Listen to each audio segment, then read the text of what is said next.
Bom dia a todos, feliz sábado para todos aqueles que eu ainda não pude cumprimentar pessoalmente. É muito bom estarmos encerrando esta série que fala de relacionamento. No entanto, antes de entrarmos propriamente dito no tema, eu gostaria de dizer aos irmãos que hoje a nossa igreja ela está num caminho de fazer um discipulado que realmente toque a vida das pessoas. De maneira geral, nós já estamos com o nosso templo muito bonito. No entanto, a nossa motivação, até de alguns, pelo menos até o ano passado, eram motivados a ofertar por causa da necessidade de construção do templo, de reforma, das instalações. E o que aconteceu? Nós tínhamos um orçamento que atingiu um objetivo muito bom e aqui estamos nesse conforto. Entrou 2013 e, de repente, da noite para o dia, aquele orçamento que nós tínhamos forte caiu violentamente. E aquelas ofertas que eram tão bem-vindas como expressão de gratidão, como bem disse o Ronald, elas em grande parte desapareceram. E aí nós ficamos preocupados porque a nossa igreja aqui, ela é franca em termos de dízimos e ofertas, não é? E nós expressamos claramente a respeito. Então nós gostaríamos de chamar a sua atenção que, apesar da igreja estar toda bonita, nós temos manutenções. O nosso videoprojetor, só a lâmpada custa R$3.000. O aparelho custa 5, 6, 7 mil reais, 5 mil lumens, e ele já está quase apagando, não é? Então, e nós não temos, nós estamos protelando, eu estou sempre com o pessoal, e outras coisas, manutenções que nós temos, e nós, infelizmente, estamos no vermelho. Gastos que a igreja precisa fazer não estão sendo feitos.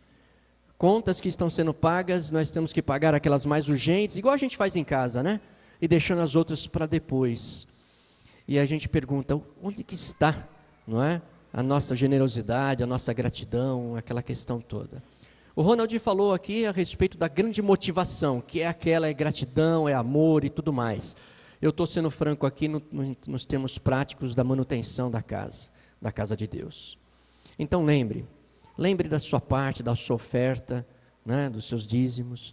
Lembre daquilo que você também faz parte.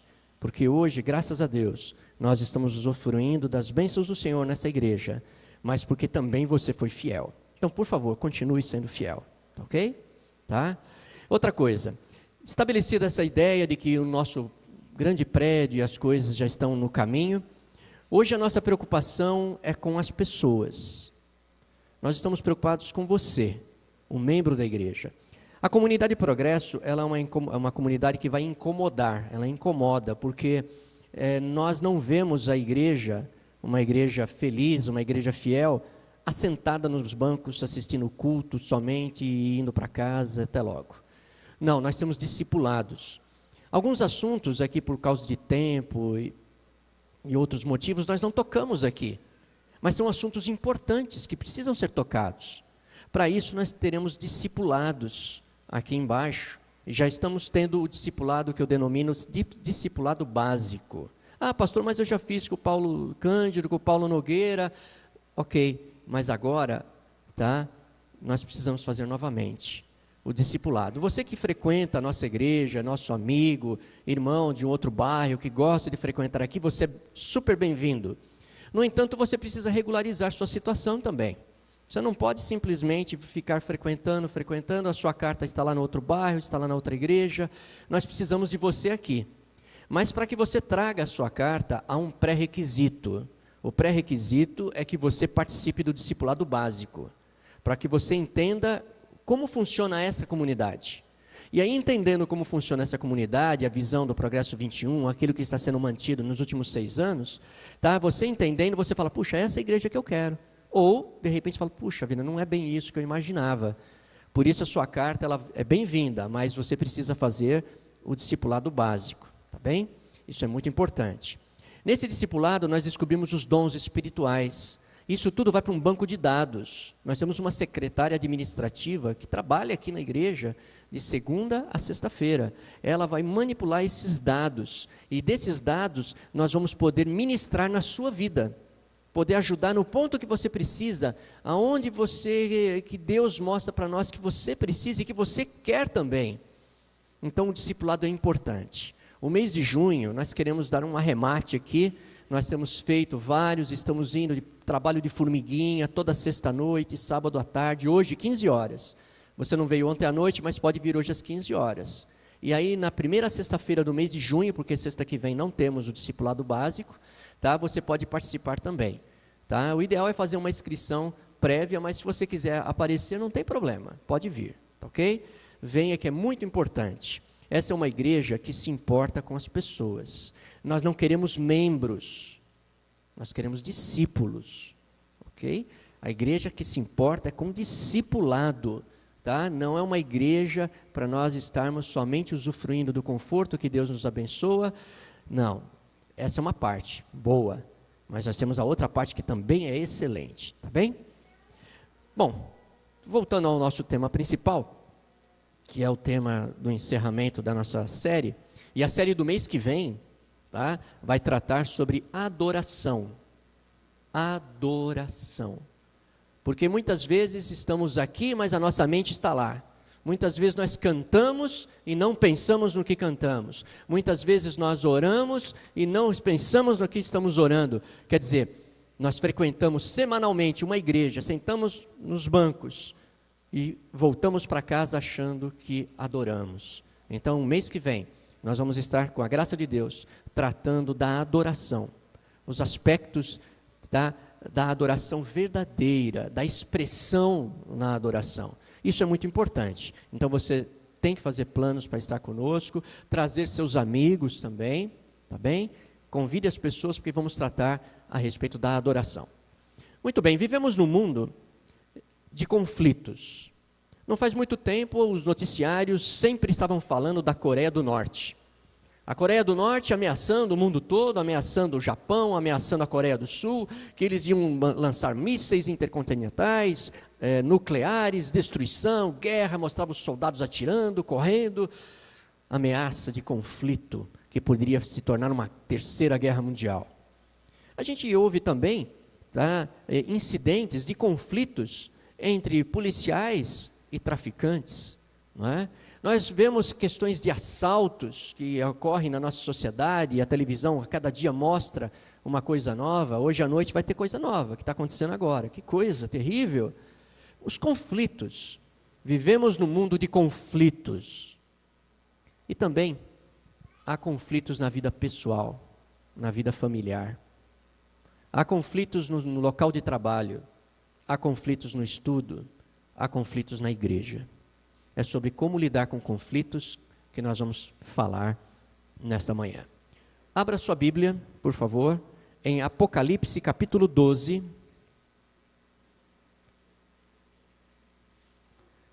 Apocalipse capítulo 12. Nós temos aqui a descrição de um grande conflito. A descrição que aqui aparece, ela é muito possivelmente o clímax do conflito que aconteceu no céu. Porque antes de acontecer esse conflito e Deus se envolver no conflito, houve uma faísca de desconfiança num coração de um ser que era perfeito nos seus caminhos, era um anjo de luz, e em algum momento, estranhamente, difícil de compreender, surge a desconfiança nele em relação a Deus. Não sabemos quanto tempo, de que forma ele fez, mas a Bíblia diz que no comércio das suas ideias ele foi proliferando os seus conhecimentos contra a vontade de Deus, contra a lei de Deus, até que um dia a situação ficou insustentável. Apocalipse capítulo 12, verso 7. Houve peleja no céu, Miguel e os seus anjos pelejaram contra o dragão, e também pelejaram o dragão e os seus anjos. Todavia não prevaleceram, nem mais se achou no céu o lugar deles. um conflito no céu. Quem sabe seria o último lugar que nós imaginaríamos que poderia acontecer um conflito. Mas como? Num lugar perfeito, no terceiro céu? Primeiro céu, atmosférico. Segundo céu, o cosmos, as galáxias, o sistema solar. E o terceiro céu, onde o apóstolo Paulo diz que ele foi arrebatado em visão. Ele teve visões inefáveis, que um homem mortal não compete ver. Terceiro céu, a habitação do Todo-Poderoso, onde está o santuário celestial. Deus não se furtou, não evitou. Deus entrou no conflito. Jesus não fugiu do conflito, mas ele fez uma interferência naquele procedimento de opiniões discordantes e Deus entrou. Somente pelo envolvimento no conflito, o conflito poderia ser silenciado. Se as pessoas recusam a reconhecer e lidar com os conflitos, não pode haver reconciliação. Às vezes é necessário entrar no conflito para poder solucionar o próprio conflito. Foi isso que Deus fez. Foi isso que Ele fez. Não existe pior escravidão do que a ignorância, quando alguns de nós criamos aquele ideal de que uma vida boa é uma vida sem conflitos. Mas nós somos humanos e os conflitos parecem que a cada dia se renovam também. Conforme o sol nasce, novos conflitos aparecem. Precisamos reconhecer que conflitos fazem parte até do livre-arbítrio, da liberdade. Porque a partir do momento que nós somos livres para fazer escolhas diferentes uns dos outros, nós podemos conflitar em opiniões. Eu quero ir para a direita, o outro quer ir para a esquerda. Temos um conflito. E agora? Precisamos reconhecer também que conflitos, eles são presentes entre marido e mulher. São presentes. Ah, mas eu pensei que o lar cristão nunca teria um conflito. Não, espera um pouquinho, vamos entender. Há conflitos entre marido e esposa, filhos e filhas, pais e filhos, amigos de classe, alunos e professores, colegas de trabalho, entre irmãos de fé dentro da própria comunidade religiosa. Há conflitos. Fatalmente surgirão conflitos. Não tem como fugir. Essa é a realidade. É a nossa realidade. Todos nós temos vida própria, todos nós enxergamos a vida com as lentes que nós temos, que foram colocadas na nossa mente através da hereditariedade que recebemos da nossa família, também através da educação que recebemos, através da criação que recebemos em casa, através dos livros que assistimos, através da mídia que nos influenciou, através, enfim, todos nós temos uma forma de enxergar a vida, que muitas vezes é diferente do meu companheiro do lado. Por ser diferente, nós vamos ter algum tipo de conflito. Então, um conflito é inerente, faz parte, não deve ser reconhecido como algo estranho. Sabe, nós não somos uniformes. As Forças Armadas, eles fazem questão de serem uniformes. As redes, né, de lanches aí, fast food, eles gostam de ser uniformizados, o padrão é internacional. Você vai na lanchonete aqui, X, né? Você vai lá na Rússia, em Moscou, é o mesmo tipo de roupa, né? O mesmo tipo de atendimento, até o mesmo tipo de sorriso. Né? É o tipo de treinamento, eles são uniformizados. Nós não somos uniformizados.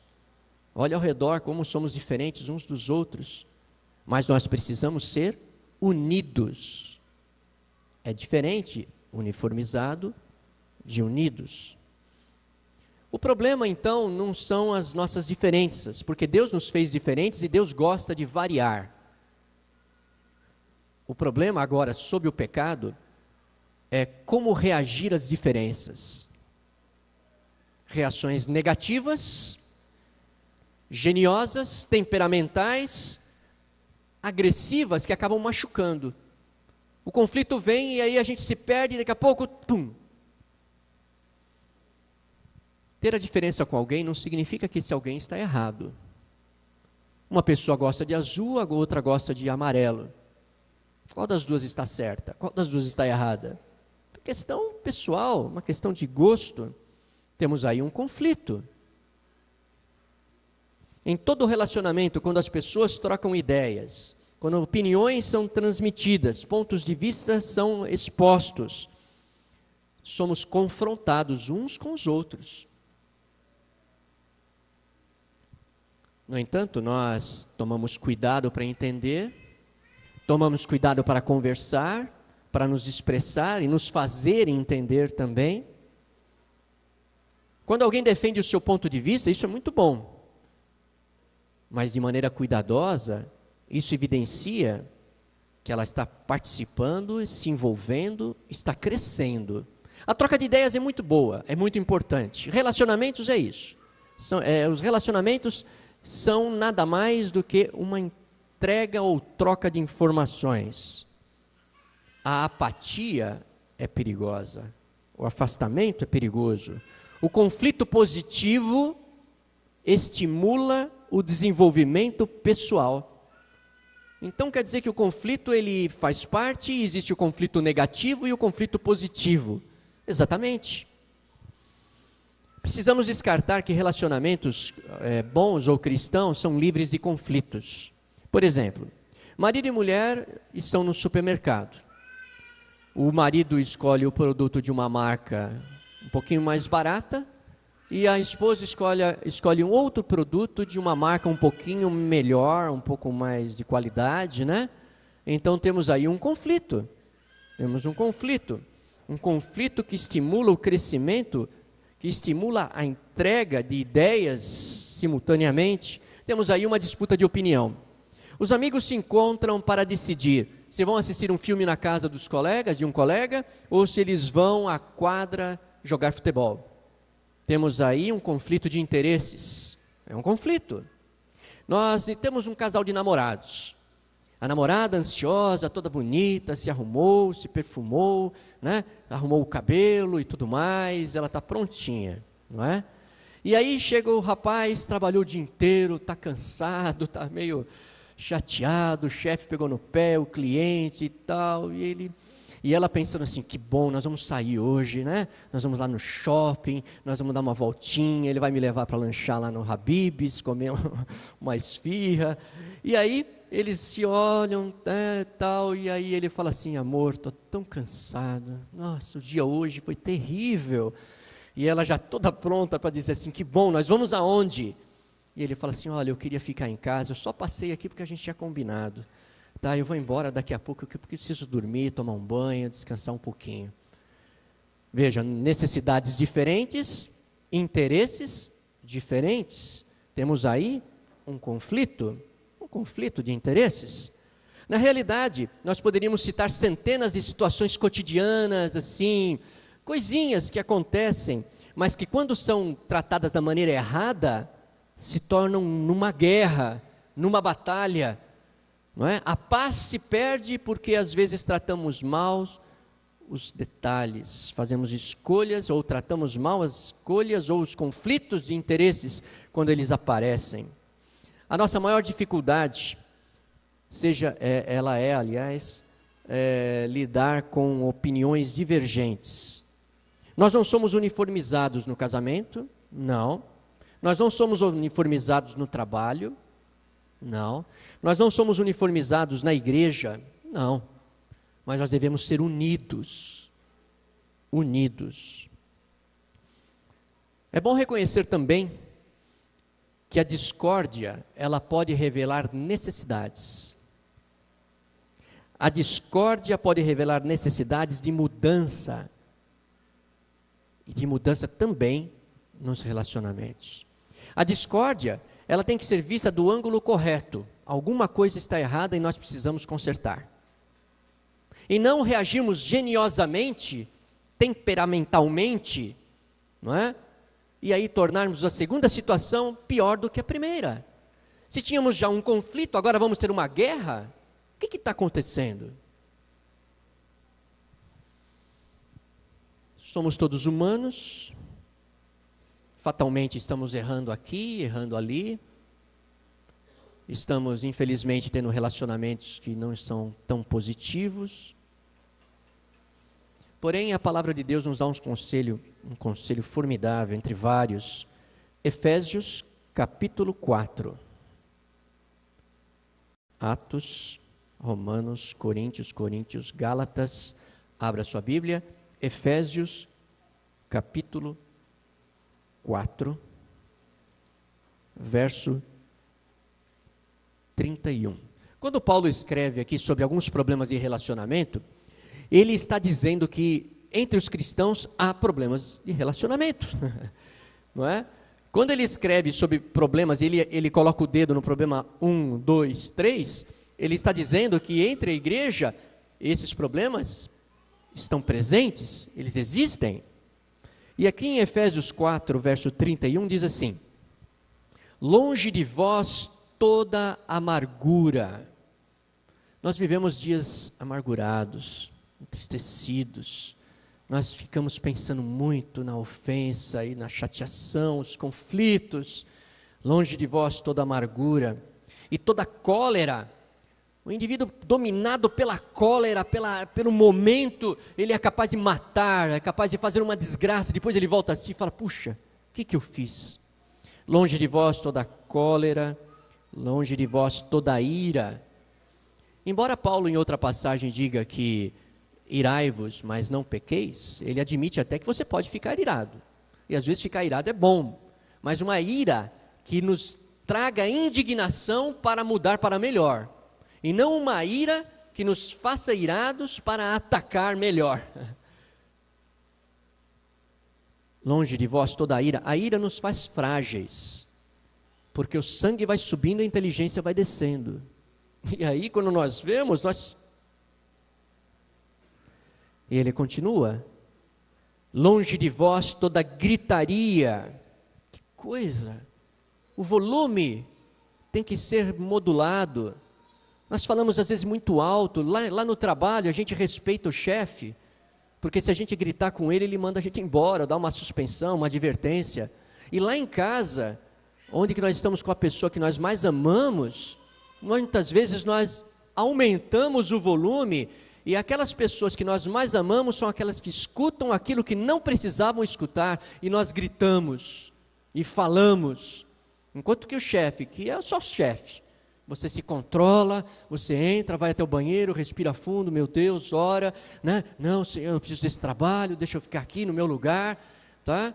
E quantos de nós não fazemos isso lá em casa? Senhor, tem misericórdia, vai no banheiro, respira fundo, lava o rosto, faz oração. Não vou responder para minha esposa, não vou atacar meu marido, não vou atacar meu pai, meu filho, ou na escola, ou aqui na igreja. Nós avançamos. Bom, precisamos reconhecer que conflitos são oportunidades para troca de ideias, troca de opiniões. Devemos ser sinceros e não agressivos. Não pode confundir sinceridade com agressividade. Não, eu falo o que penso mesmo. Não, eu sou franco. Cuidado com a franqueza sem limites. Cuidado com a sinceridade que fala o que pensa e depois ouve o que não quer. Aquele que com mal paga recebe o troco também de maldade. Lembre-se que aquilo que falamos já no sábado passado, nós devemos discutir não o valor da pessoa, mas sim o problema. Não discuta o sentimento da pessoa, mas discuta a atitude que está errada e não o valor do outro.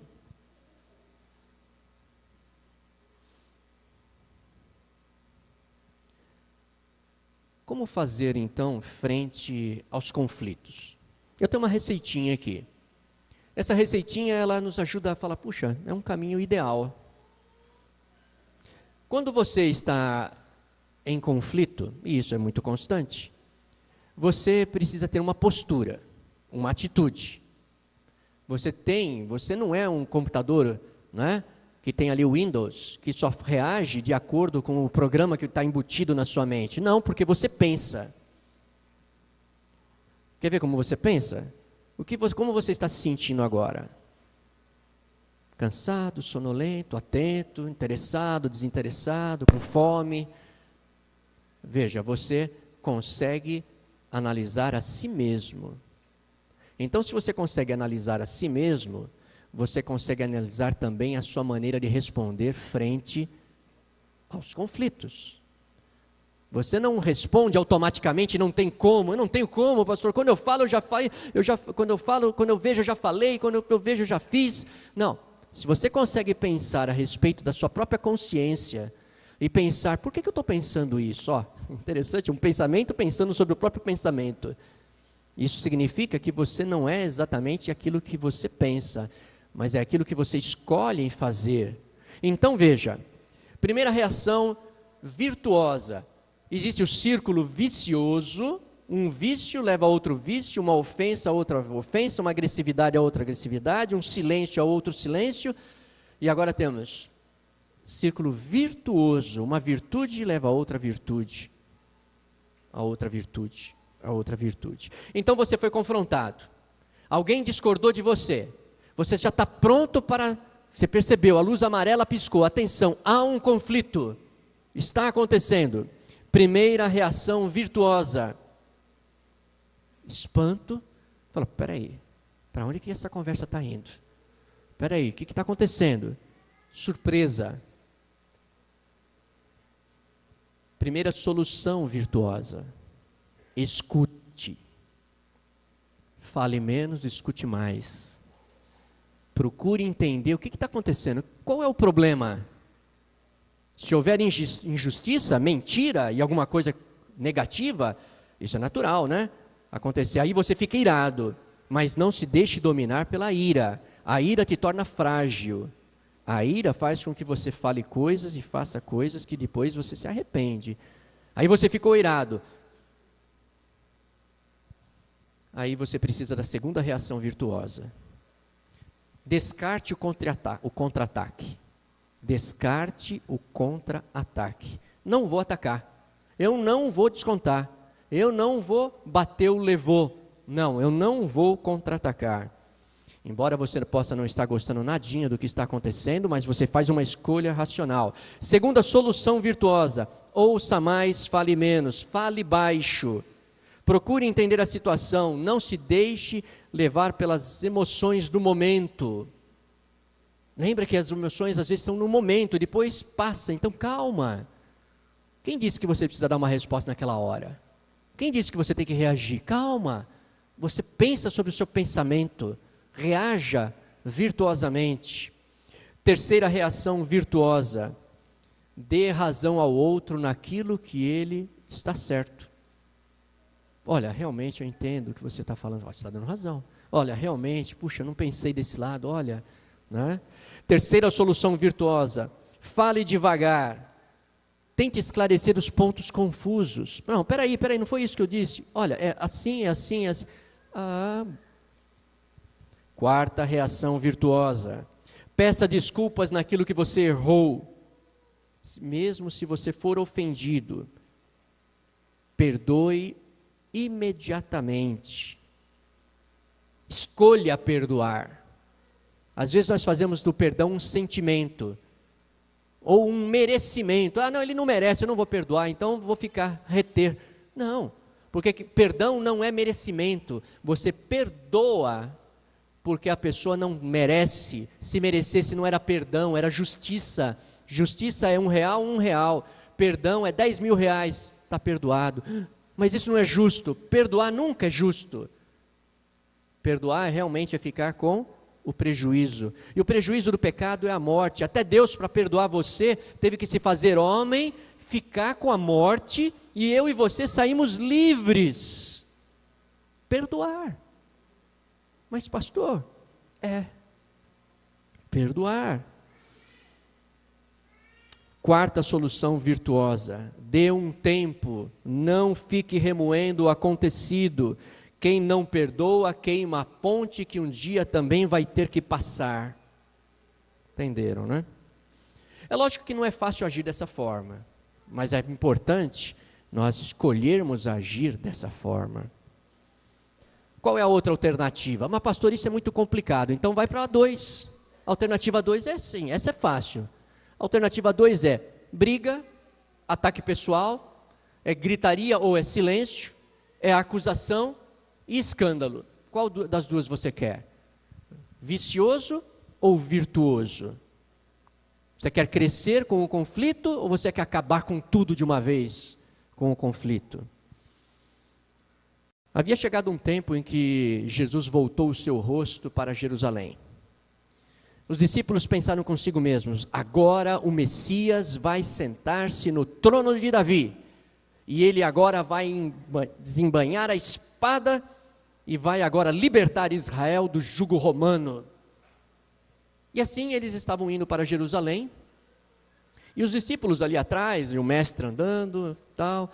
E aí os discípulos, um cutuca o outro e fala assim: e aí no reino, como que vai ser? O Messias está indo para lá, agora ele vai assumir o trono de Davi. Vai mesmo, né? E tal. E aí eles começaram a conversar. E conforme eles foram conversando, eles foram diminuindo os passos. E Jesus começou a andar muito mais lá na frente. E aí um olhou para o outro e falou o seguinte: quem vai ser o presidente da classe? Eu vou ser. Não, eu não. Quem que vai ser o representante, o líder sindical? Quem que vai ser o chefe? Quem que vai ser o ministro da agricultura? Quem sabe Pedro falou assim: eu quero ser o ministro da guerra. Não é? Não, eu quero ser o quê? Quem que você vai ser? E um não, eu sou melhor. Um à direita, outro à esquerda. Não, peraí. E aí conforme eles iam falando e olhando mais para si mesmos, eles faziam questão de se afastar de Jesus. Porque é difícil pensar nisso quando você anda, pensar egoisticamente, quando você anda pertinho de Jesus. Você tem que largar a mão, ou pelo menos na sua consciência, tem que dizer assim: não, eu estou longe de Deus, eu não vou nem orar essa semana, porque eu escolhi agir desse jeito. Eu escolhi pegar o conflito e transformá-lo numa guerra. Eu escolhi o círculo vicioso, então é natural fazer igual aos discípulos. Deixa Jesus ir andando, a gente vai aqui, discute um pouco o que é a igreja, o que é o casamento, o que é a família, o que é o trabalho, mas deixa Jesus fora disso. O pecado dos discípulos naquele dia foi o pecado do orgulho. Mas alguém pode dizer: mas pastor, a gente precisa ter um pouquinho de orgulho pelo menos, né? Um pouquinho de amor próprio, a gente precisa se defender, a gente precisa querer conquistar. Confundem as coisas. Talvez tenha chegado o momento de você e eu pensarmos na real ou nas reais causas dos nossos problemas de relacionamento. Somos nós mesmos. É a maneira viciosa que nós temos reagido diante das nossas disputas, dos nossos conflitos, das nossas diferenças. Nós reagimos muito mal, nós fazemos do jeito errado, e a gente colhe isso na nossa própria vida, e a gente é tão teimoso, tão cabeça dura, que a gente continua ainda no mesmo caminho. Pegue o seu guia de mensagem. Todos receberam o guia de mensagem. Quem não recebeu o guia de mensagem dentro do boletim? Tem algumas pessoas que não receberam. Será, irmão Arlindo, será que nós temos aí boletim aí fora? Vê lá para nós, por favor. Vê lá, Jairo. E aí, se tiver, vamos distribuir. O guia de mensagem, ele nada mais é que um resumo que essa comunidade coloca nas tuas mãos para você fazer, quem sabe, também uma coleção. Você guarda e são os pensamentos-chave da mensagem dessa manhã. Acabou? Ok.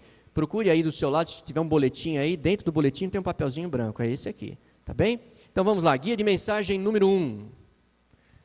Complete a lacuna.